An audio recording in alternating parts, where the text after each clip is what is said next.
What's up, guys? Welcome back to another episode of Rawstocks. This is Rustic. Today we're going to be taking a look at Tesla's chart. We're going to look at where price came from, where price ended today, and where price is likely to head tomorrow and into the rest of the week.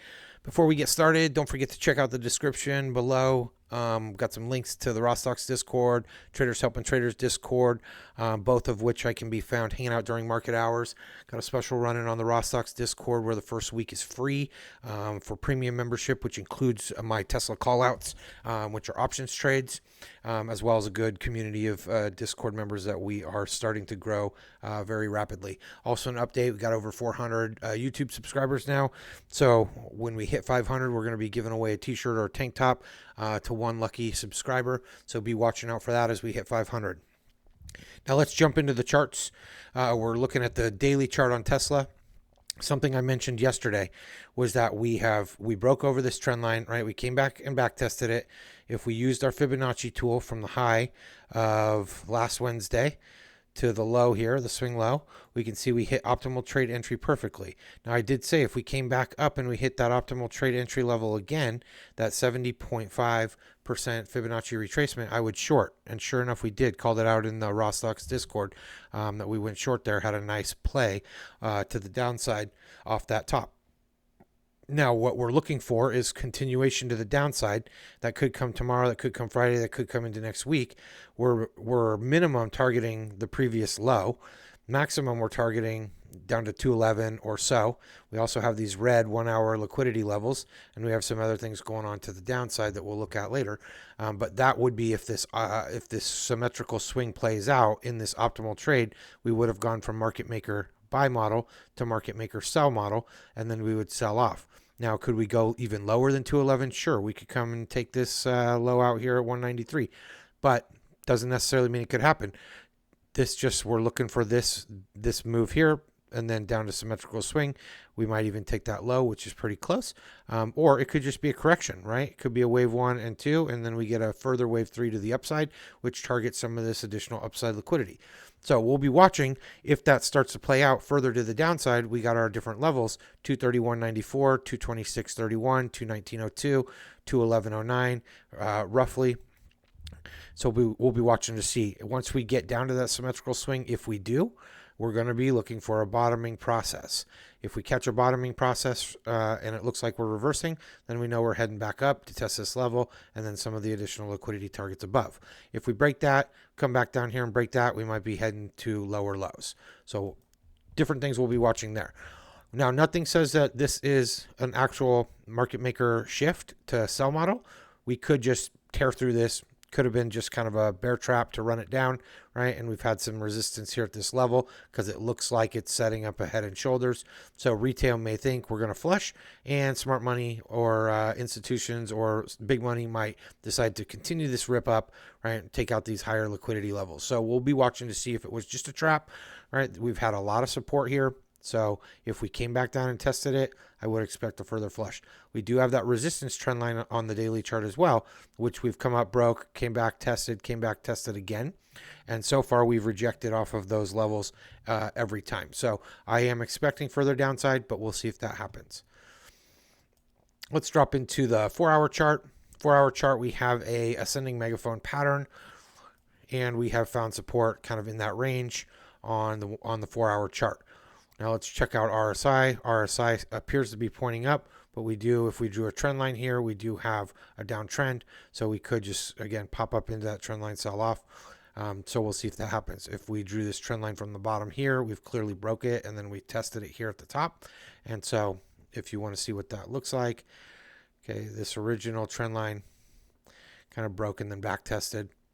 And then if we looked at a trend line here, right, we could certainly come up, pop up into it, and see if the RSI causes us to reject again, which would mean price would head back up, probably take these highs here at 246, 247, right, pop up, then sell down. Totally possible.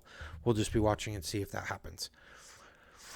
Okay, on the 4-hour chart also, again, we got our red levels here. Liquidity, we're above equilibrium, so we're on the premium side. And you can see that we've sold off, and we just kind of are setting what appears to be, shoulder, right, head. We got our neckline here. So we break that neckline, we're definitely heading lower.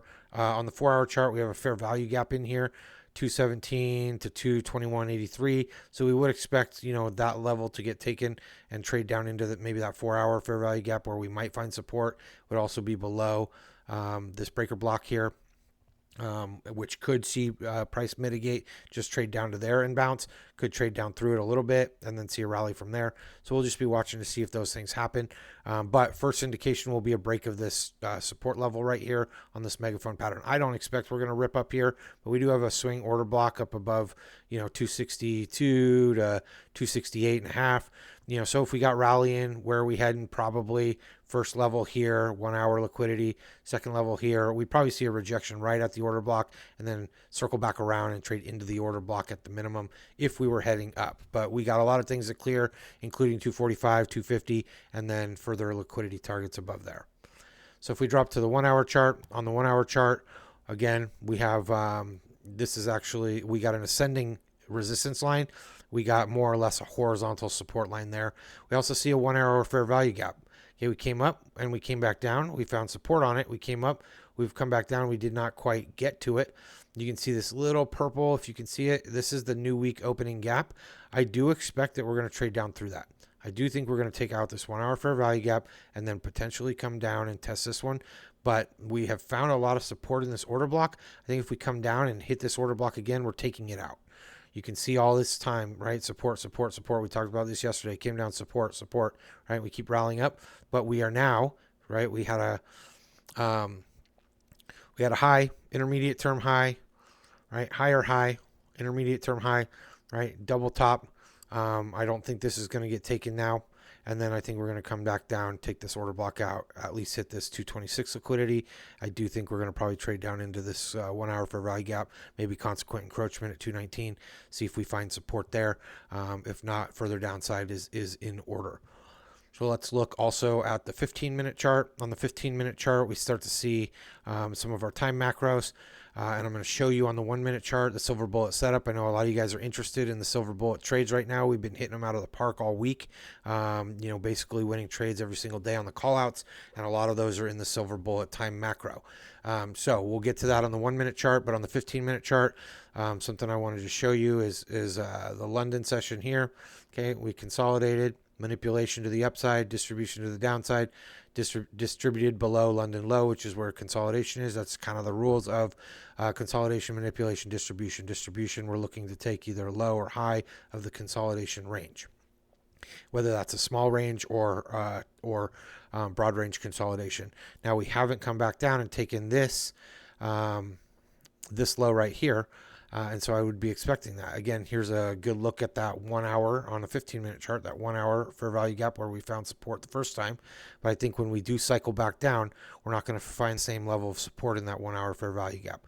Now we do have a 1 hour bullish or bearish fair value gap to the upside at 243. So we could see price get sucked back in there up to 243 and then dump back down into the 238 to 234 range. So again, things we're watching. We also have a trend line developed for support, and it looks more or less, it is an ascending megaphone, but it looks a little bit more on the lines of a channel. And so we'll just be seeing if this support level holds here. Again, this purple area, new week opening gap, we traded down into it. Now I think we're going to come back down and trade below the new week opening gap heading into the end of the week. Now, the last thing I want to show you guys is I want to show you guys the silver bullet and how to trade it. And I can show you exactly what happened today, where we had a nice winning trade. I think it was about 50% when we finally closed.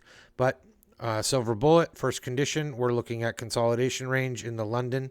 Okay, and then what we see, consolidation. Then we're watching for manipulation. Boom, manipulation runs it up. Okay, where does it run? It runs towards high time frame liquidity targets. Previous, highs. We had liquidity in this area. We did not quite get to the high. We circled back around for it. But we know that there's liquidity in this area for sure, in wicks, in little small fair value gaps, different things like that. So we made a run. Okay. And then what did we do? We saw the delivery on liquidity. Then we came down. We saw this move down. We saw this move up. We saw us trade back into optimal trade entry, right? That's our 618 or our 62% to our 70.5%. We traded in there, had two different candles where you could have got that entry. Okay, then we sold off. What are we targeting? We're targeting previous low at the minimum. So on minimum, let's see what that trade was on a risk to reward ratio. Let's say you didn't get perfect entry. Stop loss at the old high, target the low. We got a 1.5 to 1. Okay, if you were to get perfect entry, you got a little bit over a 2 to 1. So 1.5, 2.3, we'll call it a 1.8 or so risk reward ratio. Now, if you target the second take profit, you got a 3.3. If you target the second or the third take profit, you got a 4.9. If you target symmetrical swing, you got a 5.78 risk reward while moving your stop loss up so you don't take a loss if we cycle back up. Okay, so that once we make that first move down to the low, you're moving your stop back up to break even, or you're even moving it back up, somewhere on these like candle body closes, or maybe on this wick high here, so that you're not taking a loss at that point. Then what I want to note, okay, is that we hit that optimal trade entry, came down to take profit 2, came back up, and then we cycled back down. We took our symmetrical swing, and you could have exited on symmetrical swing, or you could have seen if it pushed a little lower. RSI, was just dipping quick, so you might have held it a little bit longer. We closed that trade for 50%. Then we sat around and watched and waited, okay? When we're watching and waiting, we're seeing what price is doing. What happened? Price ran up. It took the previous high, stole the liquidity. From there, what I saw is a break of change of character here. And then we saw a nice fair value gap. Enter that trade somewhere in there. And we ran a 100% profit trade in that short, called it out in the Discord rooms, right? And our target was London low at that point. So we had our silver bullet. We delivered on liquidity again. We knew we wanted to target London low. We called it out. I called it out way early in the day. We're going to target London low. I thought we might take it here, but we cycled back up and then took it. So there was a lot of waiting around for that next trade entry. And then we're using our symmetrical swing, our standard deviation tool, taking this swing high here, and I'm taking this higher high here, measuring our standard deviation. And something I said in the Discord rooms, we're targeting London low, but I also like to say 5 to 10 standard deviations is where I'm going to close the trade. So came down, took London low, 5 standard deviations right there. Okay, I also said I want to see price pull into new week open gap at minimum. 5 standard deviations, new week open gap, close the trade, 100% profit. Right, came back down right into this tiny little order block, and we found our bounce. And then since then, we've been rallying a little bit. Now, what I want to see through the rest of the week, and this doesn't mean it's going to happen, but I want to see 10 standard deviations. I want to see this fair value gap taken out all the way down to 234.29. I want 10 standard deviations down to 233.56 at minimum. Okay, and going into Friday, that could be even longer. I want to see this happen tomorrow. That's going to give me faith that we're going to take the low here. We're going to head lower into the 220s, potentially into Friday, or we might catch a bounce on Friday and then dump early into next week. So that's what I'm really looking for. I'm not expecting that we're going to take higher highs because of the optimal trade entry on the daily time frame. I think we've just set up the makings of a market maker sell model, and that's the way I'm playing it. Now, obviously, I'm an intraday, scalper and day trader, and so definitely the possibility that I end up, abandoning my theory and end up trading it differently. But that's what I'm looking for as of right now. So hopefully this has been helpful for you guys. Don't forget to smash a like, subscribe, share with all your friends. Check out the description. Lots of ways you can help support the channel, even if you just join as a free member. Right now we got that 7-day free trial running for premium members. Guarantee that if you get in there, you get in premium, you take one of the trades we call out, it'll at least pay for it for the month, if not for the entire year. So thanks for all the support. We'll see you guys on the next one.